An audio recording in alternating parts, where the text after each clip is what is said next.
Hey, welcome back to my channel. In today's video, I'm going to be recreating the animated ocean from Fave Arts tutorials on TikTok. This is the finished product right here that you should look like when you get done. I think it's so pretty. Alright, so to get started, we're just going to open a new file and I'm going to select all, delete, and then Shift A, add a plane.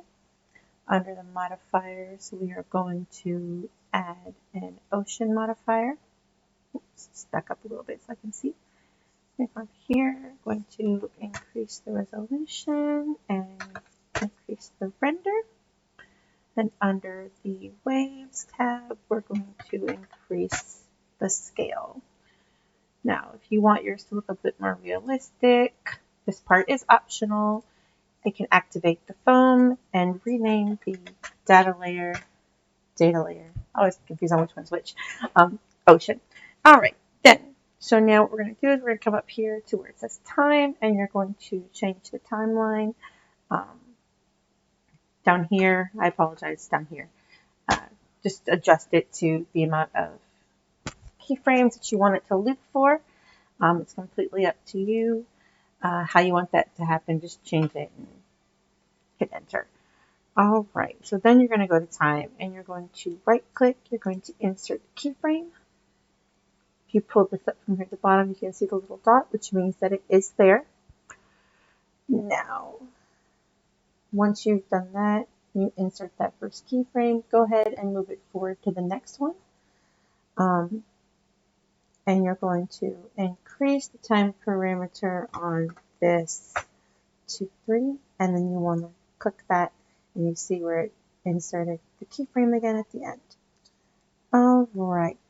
Now, for those that are wondering, the increase of the time frame here, the higher that this time frame is, means that the waves will move that much faster. So if you wanted slower waves, you can pull it down some. If you want more for like a stormy scene, I would imagine then that's when you would go up a little bit higher. But all right, so now we are going to select both keyframes and right click. Here under interpolation mode, you want to select linear. Now, if for any reason you don't care for this, over here in one of these, there is a tab that says seed. I always forget which one's underneath, but you can use that to change things and do it up. Now, under the shading tab, down here, we're going to select a new material. Move this here. I'm going to move that over so that we can add some other nodes in here. We are going to add in a shader, and you can use the same thing. You can do Shift A to add those in. So you're going to add your shader, connect it from shader to volume. You're going to Shift A and add an emission. Put that here from emission to this bottom shader. And then we're going to add in a color ramp. Oops. We're going to drop that right there and go from color to color.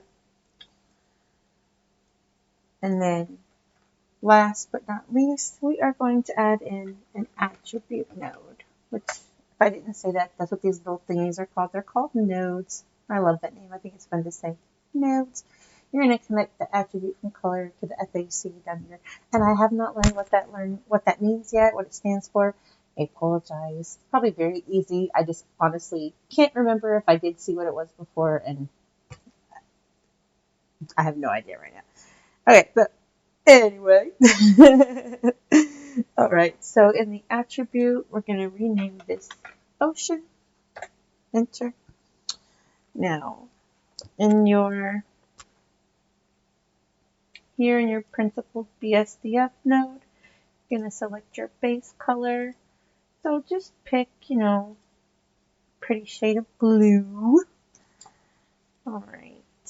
The next step from there, we are going to move, I think it's over here, and here you're going to move the roughness down to 0. You see how I adjust the color? And then we're going to change the transmission to 1. Right? And then over here in the color ramp, you're just going to adjust this. Just to change how, I think it's the other way actually, sorry, how your foam looks on top. And then when you're done, to play the loop of the keyframes, the easiest way to do it, regardless of where you're at, is just press the space bar, and boom, there's your action. And as you can see, it may not always, like I said, some of the areas you want to play with it, you know, adjusting the the time parameter to make the waves faster or go slower. But I think this is I love doing this one. It's so much fun. Just so simple. And it looks so pretty. But I'm a water baby, so. Alright, well, thank you guys for watching. Please like and subscribe down below. And see you guys next time. Bye!